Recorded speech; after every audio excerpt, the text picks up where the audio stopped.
ada pengiriman paket berupa narkotika dari negara Belanda yang masuk. Tanggal 26 Juni lalu dikenal sebagai Hari Anti Narkoba Internasional, mengusung tema hidup 100% di era new normal, sadar, sehat, produktif, dan bahagia tanpa narkoba. Digaungkan Badan Narkotika Nasional. Peringatan kali ini tentu terasa berbeda karena pandemi COVID-19 tengah melanda Indonesia dan negara-negara di seluruh dunia. Pengguna narkoba di Indonesia masih didominasi oleh pria, jumlahnya mencapai 74,3%, sementara sisanya pengguna berjenis kelamin wanita. Selama ini remaja sering ditampilkan sebagai pelaku pengguna maupun pengedar narkotika dan obat atau bahan berbahaya alias narkoba. Namun faktanya, mayoritas pengguna narkoba sebenarnya justru usia produktif, yaitu sekitar 20 hingga 40 tahun. Banyaknya beban pekerjaan, ditambah dengan faktor lingkungan yang mungkin tidak benar, diduga menjadi penyebab mengapa pengguna narkoba didominasi oleh rentang usia tersebut. Tidak hanya peran aparat yang diperlukan untuk memberantas penyalahgunaan narkoba, namun masyarakat juga menjadi ujung tombak keberhasilan upaya kepolisian dalam memberantas narkoba.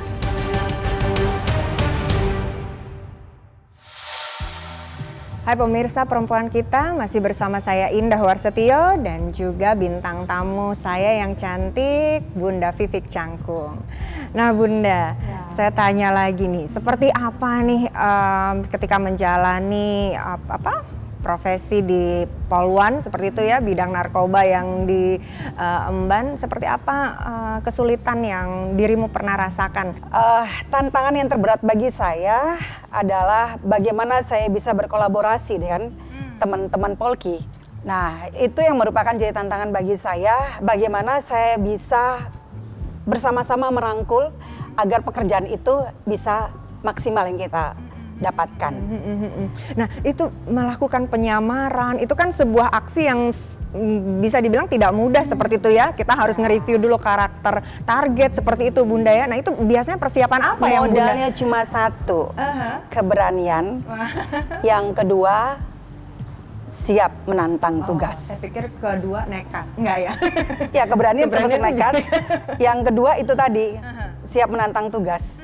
Keberanian itu nomor satu. Kalau tidak berani nggak bakalan bisa. Karena apa? Kita berhadapan dengan orang yang baru. Dan kita tahu background orang itu, kita tahu orang yang kita hadapi ini bukan orang biasa. Selama menjalani pekerjaan seperti ini, Bunda, pernah nggak dirimu diteror seperti itu ya, atau mendapat teror? Sering banget. Lebih banyak teror sesama wanita dibanding pria. Tapi saya anggap itu merupakan satu batu loncatan bagi saya. Berarti saya cukup dikenal. Nah, jadi saya tidak berpikir negatif, saya berpikir positif aja. Hal-hal yang menteror saya, baik dalam segi sisi kepribadian saya maupun segi sisi pekerjaan saya anggap bahwa orang itu mau mengenal dengan saya, mau mengetahui dalam tentang saya. Berarti saya punya sisi lebih yang ingin dia tahu. Jadi berpikir positif.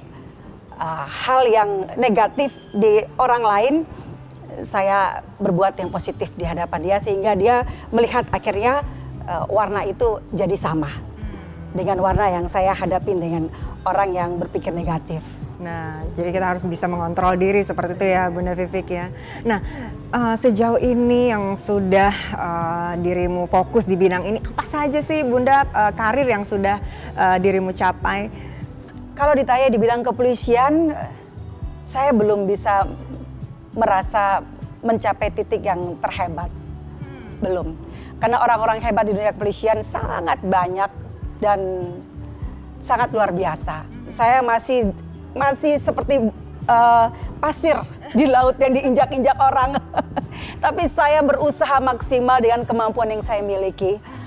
Saat saya diberi kesempatan untuk melakukan suatu hal oleh pimpinan, saya harus buat yang terbaik. Terbaik untuk di mata pimpinan, terbaik untuk orang di samping kiri kanan saya bekerja, dan juga ke depan, lingkup yang lebih luas. Dan tentunya untuk bangsa Indonesia ya Bunda Vivik ya. Karena berbicara tentang seseorang yang bekerja dalam dunia kepolisian di bidang narkoba, tidak lepas dengan membangun bangsa Indonesia ini untuk lepas dari jeratan Luar narkoba. biasa. Nah, saat ini apa Bunda yang difokuskan program-program dari Satuan Resersenya Bunda untuk menghandle narkoba ini? Zaman sekarang adalah zaman teknologi dan polisi harus cepat sejajar dengan keadaan yang dialami oleh perkembangan digital seperti ini. Saat itu programnya Pak Ahok tentang Clue, bagaimana masyarakat bisa memberikan laporan-laporan atau keluhan-keluhan tentang masalah-masalah sosial, masalah-masalah umum. Saya melihat ada satu item yang masih kosong, yaitu tentang permasalahan narkoba. Itu sama sekali tidak ada laporan yang masuk atau tidak dibuka akses untuk pelaporannya. Di situ saya mencari tahu dari mana saya harus bisa masuk dalam program itu supaya ini pun program ini bisa kita gandengkan dengan program Res Narkoba Jakarta Selatan. Kemudian akhirnya bisa bertemu dan bisa menjadikan satu ikatan kerja yang bagus, dan hubungan kita bekerja pun dengan Clue Indonesia dengan Res Narkoba Jakarta Selatan sudah meningkat cukup bagus dan sudah masuk di seluruh kalangan jajaran. Hasil pelaporan masyarakat memang membutuhkan waktu karena ini adalah program baru, dianggap produk yang baru, jadi memang butuh waktu. Pelaporan masyarakat yang bentuknya ini apa nih Bunda yang dilaporkan masyarakat? Lewat telepon kah atau melalui surat kah atau seperti jadi, apa? akses pelaporan itu melalui handphone. Jadi kalau melalui aplikasi, ada aplikasi Clue di situ, nanti akan dilihat. Pada saat kita membuka aplikasi Clue, di situ akan dilihat ada item narkotika. Nah, untuk melapor kita bisa melalui item itu, aplikasi Clue dengan polisi sahabatku bersama Clue. Wah, luar biasa. Nah, Bunda, dirimu saat ini tidak hanya berperan sebagai figur polisi wanita, Bunda ya. Saat di rumah pun dirimu berperan sebagai seorang istri dan juga punya seorang ibu dengan orang anak ya. Nah, itu seperti apa Bunda dirimu membagi waktu? Aku punya putra dan putri, ada 2 orang sepasang. Zamannya anak-anak saya masih kecil itu, saya memang pure tugas-tugas lapangan. Pada saat saya kalau dia lihat saya datang, kan jarang ketemu. Lihat saya datang saat saya mau berangkat, dia lihat saya baju udah siap-siap mau jalan, itu nangisnya seperti anak yang mau ditinggalin orang tuanya atau sudah takut kehilangan mamanya. Ada rasa tidak tega kan, teriaknya sampai seperti itu kan. Ya udah, aku bilang waktu itu papa mama masih di rumah. Mama saya bawa ya, saya bilang. Pada saat itu kan memang kita lagi mengejar target.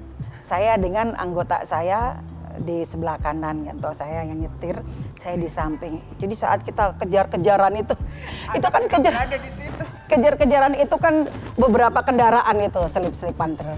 Di situ anak saya baru ketakutan. "Mah, aku mau pulang, aku mau pulang." Aku bilang, "Nggak sayang, kamu sampai selesai." Di situ 1 hari aja dia sampai malam dan saya pulangin dia. Besok-besoknya dia kalau saya mau berangkat, dia hanya lihat aja gitu. Dia nggak berkata-kata. Dan sampai detik ini dia pun seperti itu. Jadi akhirnya dia sudah tahu pekerjaan, dia sudah memahami mamahnya seperti apa, kalau jadi saya, sudah memahami. Kalau saya seharian dulu malah dia tanya, "Mama nggak kerja?" "Mama nggak pergi," gitu. Nah pemirsa, keseruan ngobrol bareng Bunda Vivik, banyak sekali inspirasi yang kita dapat pemirsa, namun masih akan terus kita gali setelah jeda yang berikut ini.